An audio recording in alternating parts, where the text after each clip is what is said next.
In this lecture, we are going to discuss another very important thing, that is the identification of oxidizing agent and reducing agent. In the previous examinations, sometimes direct questions are asked related to this one. Okay, that is, which of the following molecule act as only oxidizing agent, or which of the following molecule act as only reducing agent, or which of the following molecule act as both oxidizing and reducing agent. Okay, so that type of questions are already asked in the different entrance exam. So that's why this is we are going to discuss in this lecture very important identification of oxidizing agent and reducing agent. In the previous lecture, we have already discussed what is oxidizing agent and what is reducing agent. Okay, please subscribe to our channel if you like this video and share to your friends also to support us. Okay, so let us start with the first case. If an element is in its highest possible oxidation state in a compound, it acts as oxidizing agent only. Okay, any element is in its highest possible oxidation state. Already we discussed in the oxidation state concept. Okay, so how to calculate, how to identify the highest possible oxidation state. In a compound, it acts as oxidizing agent only. Okay, let us see some examples. Suppose with explain you can understand very easy. KMnO4, K2Cr2O7, H2SO4, HNO3 and HClO4. Okay, HClO4, perchloric acid, etc. See here, in these respective molecules, manganese is in the +7 oxidation state, which is the highest possible oxidation state for manganese, and chromium +6. Here sulfur is in the +6 oxidation state. Here nitrogen is in the +5 oxidation state. Here chlorine is in the +7 oxidation state. Okay, so already we have discussed how to calculate the oxidation state, right? Let us take this example. In KMnO4, see here, potassium exit +1 oxidation state only and oxygen -2. The only element which undergoes change in the oxidation state is manganese. So that only we will consider here. Manganese is in the +7 oxidation state. Okay, so here, if it gained electrons, okay, this may change to Mn+4, Mn+2. Generally discussed oxidation states only I am writing here, Mn. Okay, manganese +7, it can change by gaining of electrons to +4 or +2 or even 0 oxidation state also. Okay, so gain of electrons means here it acts as oxidizing agent. Yes or no? Suppose if it loses electrons, let us assume that, okay, it loses electrons, then it should exhibit Mn+8, Mn+9 like that. But these are not possible. What is the reason here?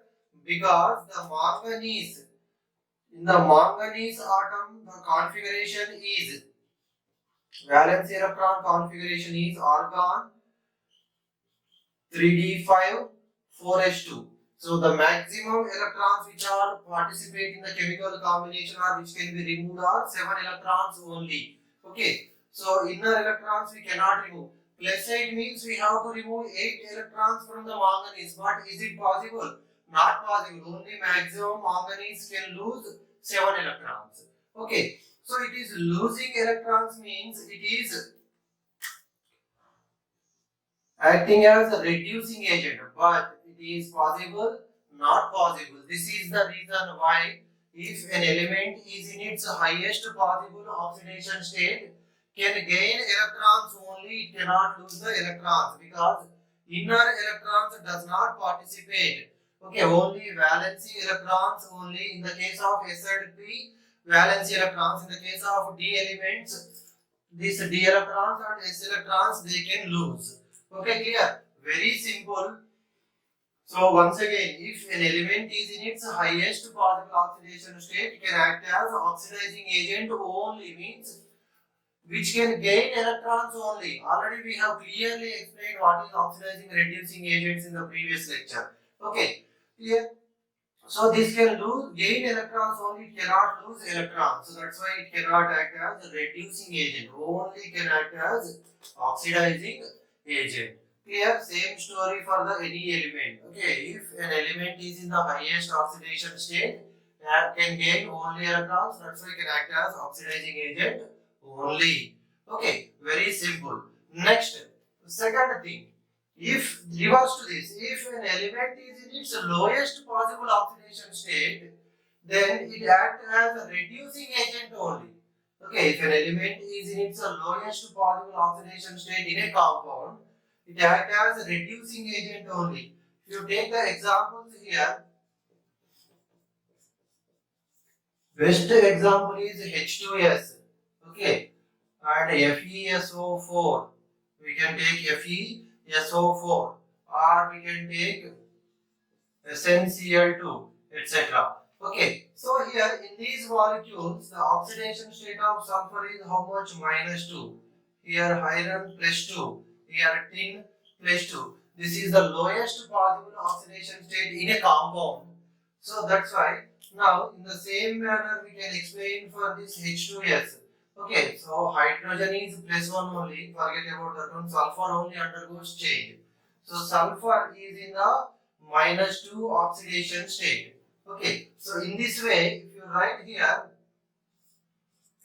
if it loses electrons, okay, if it loses electrons, then it may change to 0 or S+2, S+4 is possible, S+6 also possible, elemental. So this is H, suppose this one, SO, okay, SO2, SO3 like that, okay. So here sulfur may exhibit, not suppose SCl2, okay, sulfur is in +2 oxidation state, SO2, sulfur is in +4, like that. If S-2 loses electrons, its oxidation state increases, means act as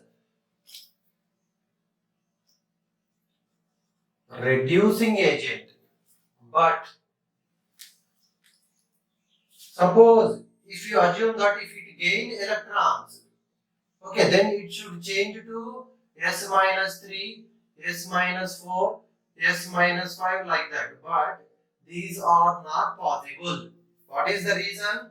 Once again, if you look at the electronic configuration of neutral sulfur, here this is neon 3s2 3p4.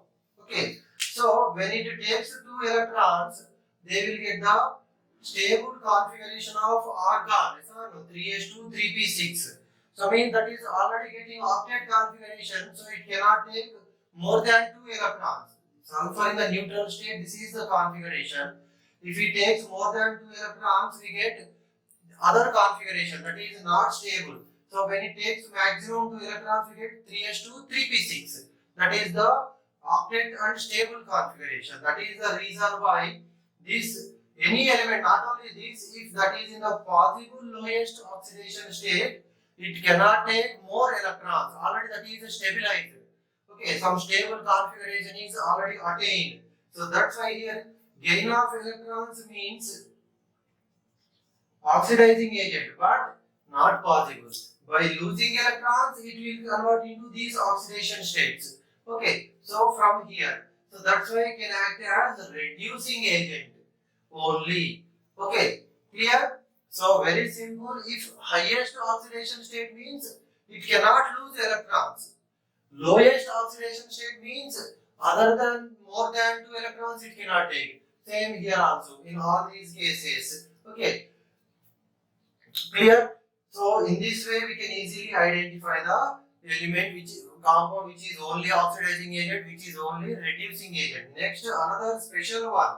This is also very important. Okay.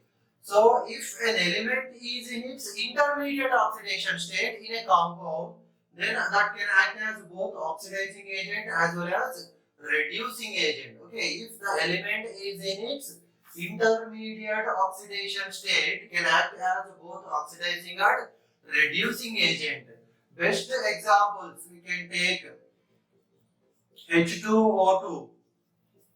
Okay, SO2, H2O2, SO2, HNO2. These are the best examples which can act as both oxidizing as well as reducing agent. See here, oxygen is in the -1 oxidation state. Here, sulfur is in the +4 oxidation state. Here, nitrogen is in the +3 oxidation state. Okay, this is not the lowest possible, not the highest possible. Same here also, this is not the lowest possible, not the highest possible. Intermediate oxidation states. Let us discuss for this H2O2 first. So here oxygen is in the -1 oxidation state. Okay, now if it gain electrons, it can change to -2 oxidation state. Yes or no? If it lose electrons, it can go to 0, elemental oxygen, that is 0 oxidation state. Okay, so here lose of electron means, okay, it is losing electrons means it acts as reducing agent. Okay, so here it is, if it is changing from -1 to -2 means it is gaining electrons, nothing but oxidizing agent. So it is taking electrons from the other species and that other one is oxidized. So that's why it is oxidizing agent. Okay, that clearly we explained. So here this is in the intermediate oxidation state, so it can change to the higher oxidation state than this one, or it can change to the lower oxidation state than this one. So that's why depending upon the other species, it may act as oxidizing agent or reducing agent. This is the special molecule. Already I made a separate video, small video on this one. H2O2, very important. Direct questions were asked many times in the entrance exams. Okay, next, if you take, suppose in the same way, I will write here, this SO2, sulfur is in the +4 oxidation state. Okay, sulfur is in +4 oxidation state. So, by losing electrons, it may easily change to +6, or by gaining electrons, it may change to S+2, or it may change to elemental sulfur, or it may change to S-2 also, depending upon how many electrons it is gaining. Okay, clear? So here sulfur +4 to +6 by losing electrons it is changing means it is acting as a reducing agent. Okay, and here sulfur by gaining electrons from +4 it may change to +2 or 0 or -2. That depends on the reaction. So here it acts as oxidizing agent. Okay, clear? So in this way, this element, any element is in its intermediate oxidation state, a particular compound can act as both oxidizing agent as well as reducing agent. Okay,